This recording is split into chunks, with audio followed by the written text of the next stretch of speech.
Was that the response you were after? Yeah, it was. Like said to the players after the game, it was one thing to get beaten, but like we did last week and put in the performance we did last week, and sometimes after those sorts of performances, it can be a bit of finger pointing, but I thought from the moment the game finished, everyone took part their part in owning that performance, staff, coaches included. They came to work on Monday, real determination to learn from it and get back on track, and we had a great week. So, yeah, I think the performance tonight was a reflection of our week. So, yeah, it was a good bounce back. What were the keys out there? It seemed like pressure sort of really built the performance for you, and you went from there? We got back to valuing the right things tonight. Yep. And we respected the game, we respected the oppo, and we got back to what we value as a team. So, yeah, contest, pressure, won the contested ball, won the tackles. After the first 5 or 10 minutes of the game, we defended our front half the way we like to defend, and took away their ball movement. So, yeah, and the rest flowed from that. You guys look so good when you value the right things. How do you ensure that that's a weekly thing now? Just stay on them, I think, we're a young group, and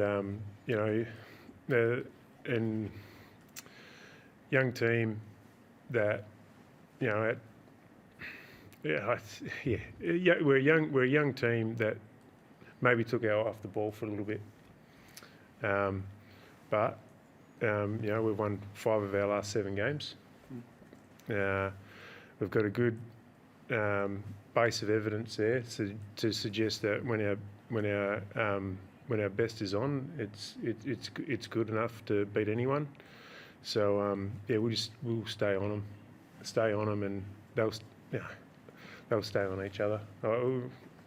That's the thing. Like, you don't have to drift that far away from what you value in modern day footy. You only have to be a small percentage off against anyone, and you get a lesson. So, we'll just keep reinforcing the things that we value as a team, and make sure we keep practicing those things and getting better, because there's still a lot of growth in our game.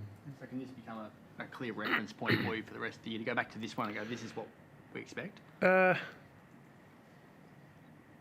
don't know how to answer that question, because we've got reference points throughout the year. We've played some good footy throughout the year. We've been able to cop some lessons along the way and bounce back from them.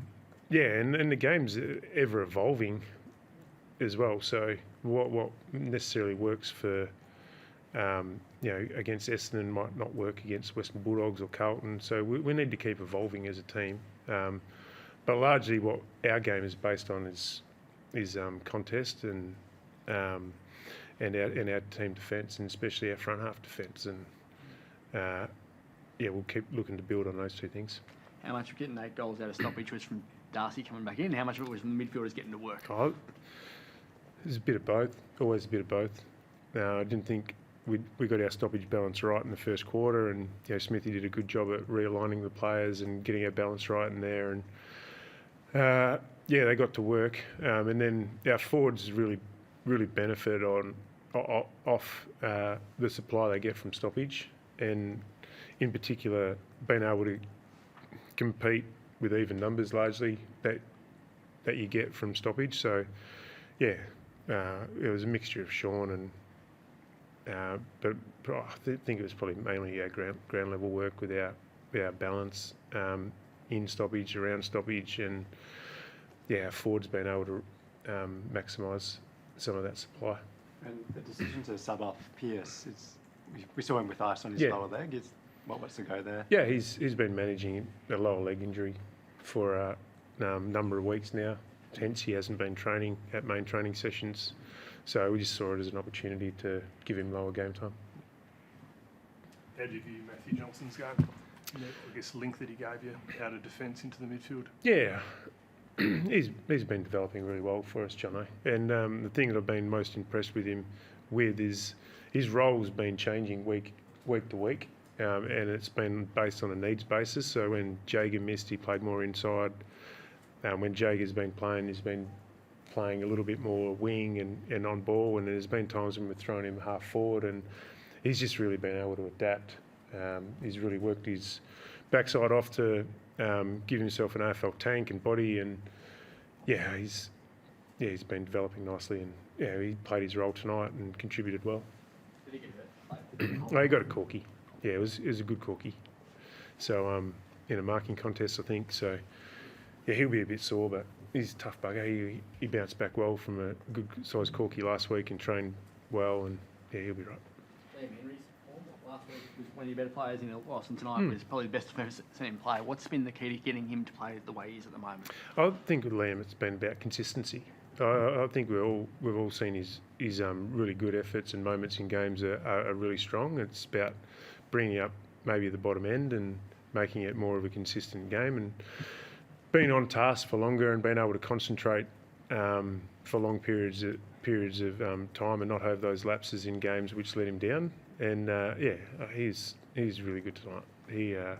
He's been working really hard on his contest, and I thought he had some moments in 50-50 balls today which he marked and regained control for us, and he had some moments where he had to take a ground ball and cop the tackle and the pressure coming his way, and he got us a stoppage. I think one of the moments was last quarter where he got us a stoppage inside forward 50 on a 50-50 ground ball, and Switter ended up giving it to Caleb for a goal from that forward 50 stoppage. So he's been working really hard in his game, and it was a good reward for effort tonight.